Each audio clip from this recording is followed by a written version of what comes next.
Hi everyone, it's Giselle with a message for today. Today I wanted to talk about a dream message that I had. And in the dream, I got a message from my beloved that said, "You've changed my life." And even after the dream, I was watching some videos on YouTube, and again, that same phrase kept repeating, "You've changed my life." And that's how I feel. That's what I feel has been happening. And of course, in turn, they've changed my life. It's not only one way, it goes both ways. And we may have impacted each other's lives in different ways for each person, but still, the resounding message is still the same. We have changed each other's lives. I actually want to discuss some things here. Firstly, an interesting quote that I came across today by Dr. Wayne Dyer that said, and I might be paraphrasing because I don't know if I can remember it all word for word, something along the lines of, "In any relationship where two people become one, the end result will always be two half people." And when I read that, I just burst out laughing. I thought it was hysterical because, firstly, it's so true, but also I do recognize my old self in that. I remember my quest for love was finding the one that would make me whole, when in fact I was the one that needed to make myself whole. And now that I feel that I don't need anyone to make me whole, I just would like someone to compliment me, but don't essentially need it,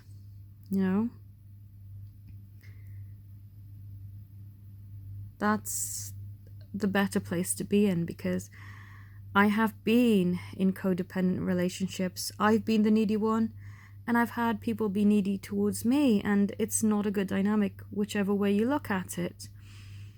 It becomes very needy, very toxic, very suffocating. And we are here to reset the old relationship dynamics. So whatever was the standard of things before will no longer be how things should be in the future. Which is why we must work on finding our wholeness within ourselves. And I know when people first embark on this journey, they are baffled, they are freaked out, they are overwhelmed with that notion. They're like, wow, how am I going to be whole and complete first? I remember one of my clients texted me once and he said, "Am I expected to be like the Buddha to attain such a high level of spirituality? Like, how am I going to do that in this life? Am I not deserving of my twin flame love because I'm never going to attain that level?" And I said to him, no, it's not that.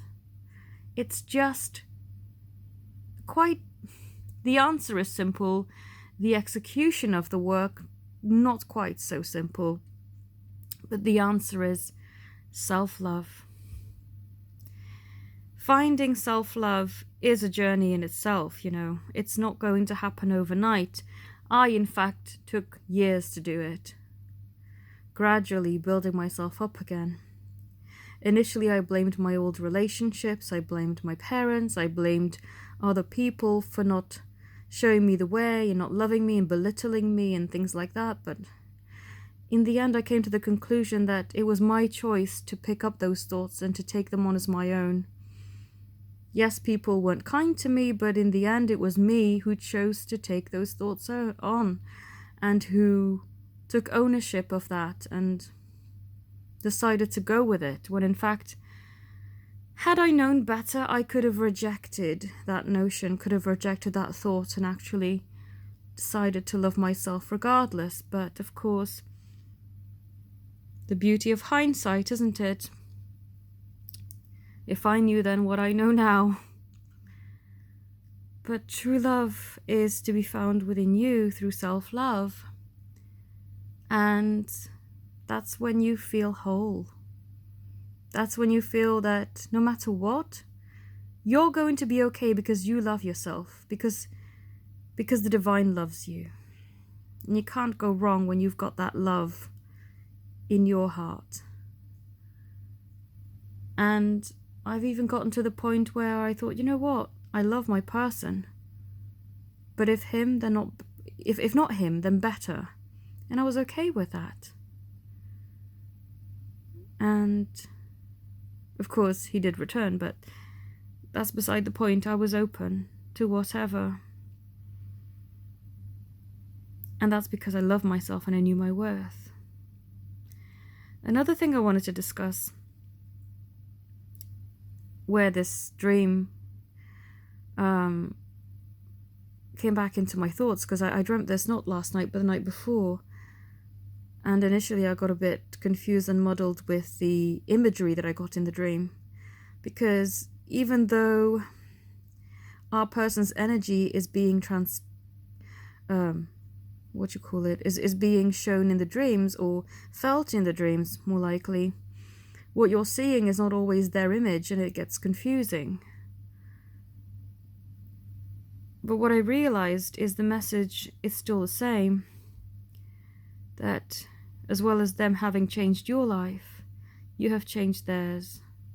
It's not a one-way street, it's not one-sided. It is equally being felt. And I had a conversation with one of my friends today. It was quite interesting. And it made me realize that not everybody is as willing and open and excited to grow themselves, to learn, to open up, to go on a spiritual journey. It's most people's nightmare to have to change, because people usually resent or fear change. And so did my friend. And they said that out of everyone they've observed, I was the only success story that they knew of that was happily changing my life on purpose, not being forced into change, not being pushed by others, but choosing to change myself.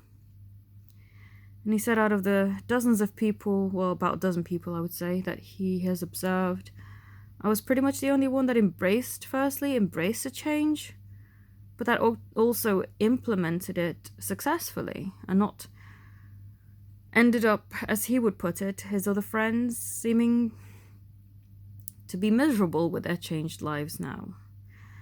And he even admitted to me that he would rather not change, because I said, I've observed him having been stagnant, being the exact same person that I knew 15 years ago. And he said, that's fine. That's what I want. I don't want to change. So it's quite a remarkable thing to know that as twin flames we embrace change, the more we progress on our journey. We actually welcome change because we strive to that wholeness within ourselves, so that we may experience it manifested in our physical world. And to those starting out and feeling doubtful and feeling scared, don't be. I've been there, and it has been very scary. And there's always these questions of why? Why must I go through this? Why must I change my life? Why must I be in separation and all of this? The thing is, you're never actually alone. In spirit, you are together. So use that spirit, energy, and power to help you along on the physical plane, to embrace the change that is coming to you, and to work it to your advantage. The least resistant that you can be to this change, and the more open you can be, the quicker it will go. It's like trying to create something out of clay. If the clay was dry and hard, it wouldn't be as easy, so it would take much longer to create something beautiful than if the clay was smooth and malleable and willing to be shaped and formed into what it needed to become. So if you can, embrace a change. It's not easy because I was once resistant, and sometimes I'll have episodes where I still kind of am a little bit like, my God, have I not already done enough work? What more is there for me to do? But then I realized it's only for the better, because look how far I've come. It can only get better from here. So I hope that this has helped you, and I thank you also very much for watching. If you'd like to book any of my services, I offer readings, healings, channeled letters, question bundles, meditations, and coaching sessions. All the details are in the description box. And thank you also very much for watching. Oh, if you'd like to subscribe to my mailing list, you can send me a quick little email and I will add you, because I do email in advance when I'm having special offers, which I will then also post on my community page here on YouTube. But thank you also very much for watching. Have a beautiful day. Namaste.